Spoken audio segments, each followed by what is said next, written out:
ऋषिकेश अंकिता हत्याकांड के खिलाफ लोगों गुस्सा फूटा। रेवाड़ी में ऑल इंडिया महिला सांस्कृतिक संगठन ने दोषियों के खिलाफ कार्रवाई की मांग को लेकर प्रदर्शन कर शांतिपूर्ण कैंडल मार्च निकाला। उत्तराखंड के ऋषिकेश में हुए अंकिता हत्याकांड मामले में पूरे देश में उबाल है। सामाजिक संगठनों द्वारा इंसाफ की मांग को लेकर जगह जगह प्रदर्शन किया जा रहा है।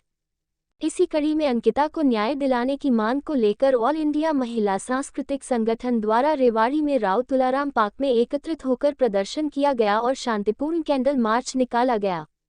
महिला संगठनों की ओर से संतोष देवी, सुमन और मीना आदि ने कहा कि वैसे तो सरकार बेटी बचाओ बेटी पढ़ाओ का नारा देती है, लेकिन आए दिन बेटियों के साथ जो घटनाएं घट रही है उसने सोचने पर मजबूर कर दिया है कि आज हमारा समाज की दिशा में जा रहा है।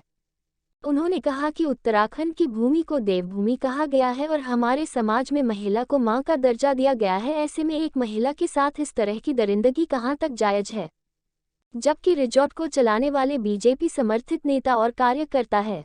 उन्होंने बताया कि आए दिन महिलाओं के साथ अत्याचार और दरिंदगी जैसी घटनाएं हो रही है, चाहे वह ऋषिकेश की घटना हो या फिर चंडीगढ़ यूनिवर्सिटी में एमएमएस बनाने का मामला हो। आखिर यह घटनाएं कब तक चलती रहेगी और सरकार इस पर क्यों कार्रवाई नहीं कर रही? ऐसे लोगों को सख्त से सख्त सजा क्यों नहीं दी जा रही? आखिर महिलाएं और बेटियां कहां सुरक्षित हैं? ना घर में, ना बाहर, ना शिक्षण संस्थाओं में, ना नौकरी पर, हर जगह उन पर अत्याचार हो रहे हैं। उन्होंने कहा कि अधिकांश घटनाओं में बीजेपी के लोग ही सामने आ रहे हैं। क्या यही बीजेपी नेताओं का चरित्र है, इसीलिए ऐसे लोग सत्ता में बैठे हैं? आखिर यह कब तक चलेगा? इसी के विरोध में ऑल इंडिया महिला सांस्कृतिक संगठन की ओर से आज यह शांतिपूर्ण प्रदर्शन किया गया है। अगर ऐसे लोगों के खिलाफ कार्रवाई नहीं की गई तो आगे भी उनका आंदोलन जारी रहेगा।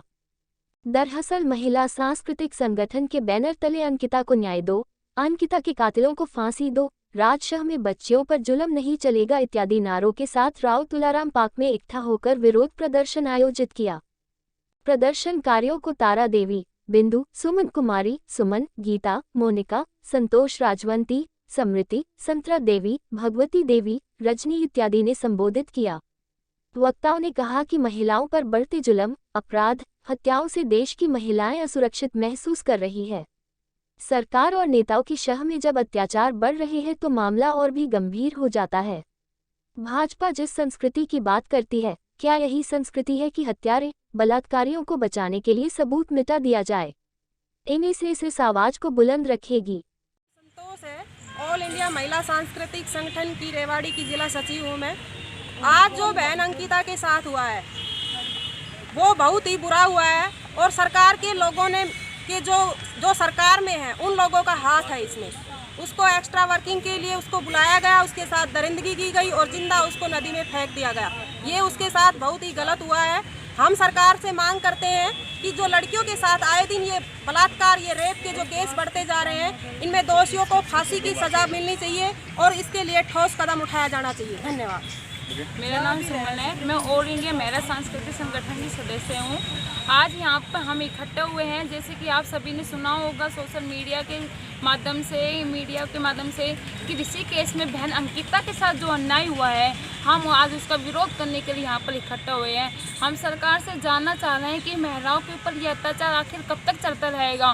पीछे आपने देखा होगा यूपी में 2 बहनों को मार दिया था, चंडीगढ़ यूनिवर्सिटी में जो 60 लड़कियों का जो वीडियो वायरल हुआ था, कल ये जो परसों कुछ दिन पहले जो ऋषिकेश में जो बहन अंकिता के साथ जो हुआ है, इस बार चंडीगढ़ में, दिल्ली में 12 साल की बच्ची के साथ जो हुआ है, हमें कितनी घटनाएं हैं। हम सरकार से जानना चाह रहे हैं ये आखिर ये शोषण है, ये महिलाओं के ऊपर ये कब तक चलता रहेगा। एक तरफ सरकार नारा दे रही है कि बेटी बचाओ बेटी पढ़ाओ, अरे बेटी बचा के हमने उसको पढ़ा भी दिया, पढ़ाने के बाद बेटी जॉब कर रही है वो, उसके बाद भी वहाँ बेटी सेफ नहीं है और बेटी पढ़ती हुई हॉस्टल में है। जैसे कि चंडीगढ़ यूनिवर्सिटी के आपने कहा वहाँ बेटी पढ़ाने के लिए पेरेंट्स ने भेजी हुई है, तो हम जानना चाह रहे हैं वहाँ पर भी बेटी सेफ नहीं है। हम सरकार से जानना चाह रहे हैं कि बेटी सेफ कहाँ पर है। हमने ये हमारे क्वेश्चन है, जब तक सरकार इसका जवाब नहीं देगी हम सरकार से पूछते रहेंगे बार बार कि बेटी सेफ कहाँ है। तुम एक तरफ कह रहे हो बेटी बचाओ बेटी पढ़ाओ, किस प्रकार से बेटी बचाएंगे हम, आप हमें बताओ।